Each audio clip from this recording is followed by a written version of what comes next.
evening, Dr. Sidor. My name is Davis Oliver. I am in your Perspectives of Society and Film class. And this is going to be my oral presentation about the movie Dallas Buyers Club with respect to the social issue of HIV/AIDS. I'm going to introduce my audience. Daniel Amrice. Patrick Tyget. Brandon Whitehead. I'm Shepard Campbell. Danny. Karen. Alright, so now my audience is introduced. I'm going to just jump right into the video. So, my presentation is about the movie Dallas Buyers Club, and again, as I said, with respect to HIV/AIDS. So, HIV/AIDS is a social issue. Back in this day, was unheard of and absolutely terrifying to the people involved and people diagnosed with it. This movie is about a gentleman named Ron Woodruff. He was just an everyday man. He was born in Dallas, Texas. He worked as an electrician. He then, after being diagnosed with HIV/AIDS, he had to make some major changes in his life.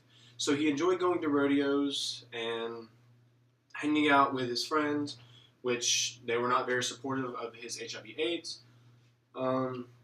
He was diagnosed back in about 1986, and again, this is when it was just kind of first being heard of, and no one exactly really knew how to handle it. They just knew it was this life-threatening disease that no one really knew anything of. One of the biggest problems of its day was searching for medicine and searching for ways to cure it and possibly live, essentially, happily ever after with having such disease on their hands. So they were prescribed medicine by doctors, which it wasn't really helping. Ron, he knew that. He saw friends that were, kept having things happening to him, kept having the symptoms, eventually dying. Whenever he was diagnosed, Ron was given 30 days to live. Ron, he decided to make the best of it. He didn't want to live as just another patient diagnosed with it, living his life, day by day until, his last day. So he decided to go out, branch out, and try to figure out a way to help and to help with regards to people diagnosed, maybe help find cures, vaccines. So he formed this club called the Dallas Buyers Club. So Ron, he branched out to Mexico, and he found a drug called AZT. Now, AZT was a non-FDA approved drug, so it was illegal in the States. So he ventured out to Mexico to find it. He would essentially smuggle it from Mexico to the United States in the back of his car, pretending to be a priest, a doctor, any sort of means he could to get it across the border without being, caught suspicious of anything like that. So the FDA started to catch on to what he was doing, and so they kind of looked more into it, and they found out that he did have a club called the Dallas Buyers Club. So now this club was basically, it gave people the opportunity with HIV/AIDS to end up, basically to come to him, and he would prescribe them medicine, whether it be protein, whether it be the AZT, and it would prolong their life. It wasn't an immediate cure. However, it would prolong their life with HIV/AIDS and give them a couple extra, whether it be months, years. And he actually ended up, saving and helping hundreds and hundreds of people. So after the FDA figured out what he was doing, they didn't like it. They weren't in on it. They weren't making any money off of it. So they decided to stop it. Whether it was helping, whether, it was hurting, they wanted to stop it immediately. So basically, I personally believe that HIV/AIDS isn't as scary as people believe. I believe that people were terrified of it because they didn't know exactly what it was and what it was doing to their bodies. They were terrified because all they knew was the end result of ultimately death. And again, with that knowledge, even in today's world, people would be terrified of it. People would be yelling, screaming, going crazy.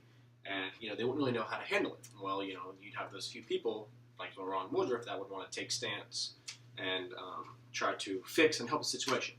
So Ron ended up traveling to, I believe, Paris, New Zealand, Mexico, really anywhere he could, to Netherlands, just to try to find more of this drug, more of this AZT, to help prolong his life and the people that he met along the way. So basically, he didn't necessarily save people, but he helped them live their life the way that they wanted to.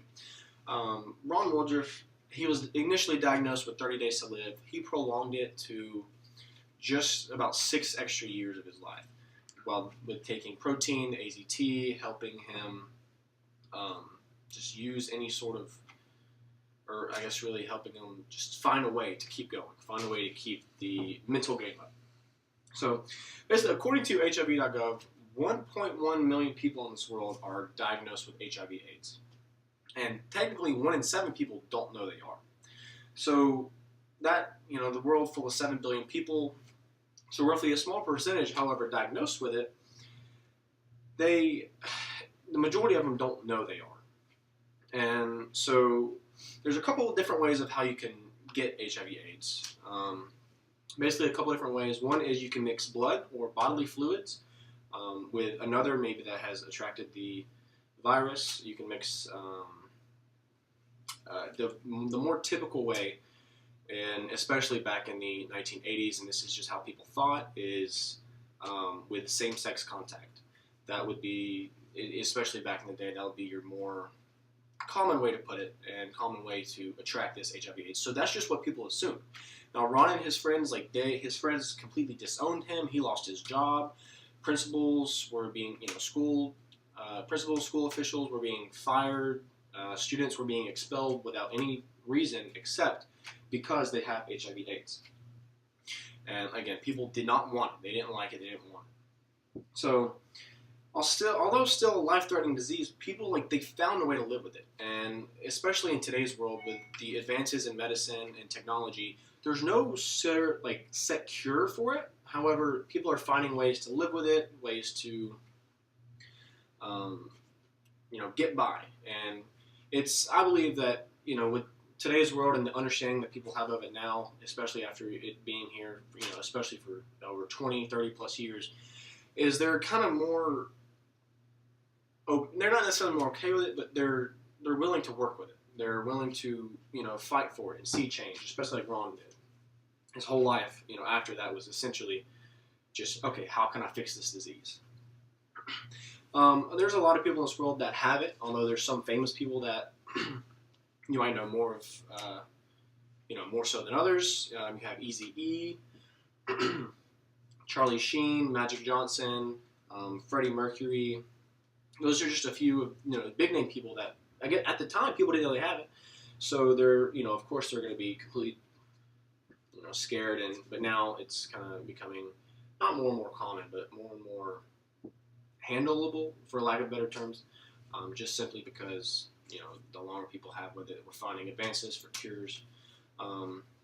So basically, long story, put short, this disease has come a long way. It has. I can see in the near future, there may be being a full-blown cure for it, whether it be through vaccines, medicines targeting the specific cells, and ultimately finding a cure for this disease. This once thought life-threatening, deathly disease is now more obtainable to live with, and more, you could say, again, lack of better terms, handleable. I'm not sure that's the word. Right, at this time I'll open the floor up to any questions about possible HIV/AIDS.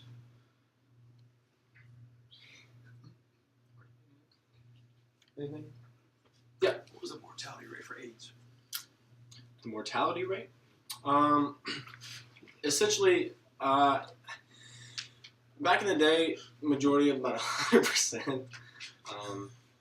Like I said, if you had, there was no known cure, people were trying everything they could do, so they they didn't know how to deal with it, so there weren't really any vaccines, so it would just kind of hit them, and shortly thereafter, their life would end, simply for the fact of AIDS and it just being such a deadly disease, and the fact that people didn't know anything about it.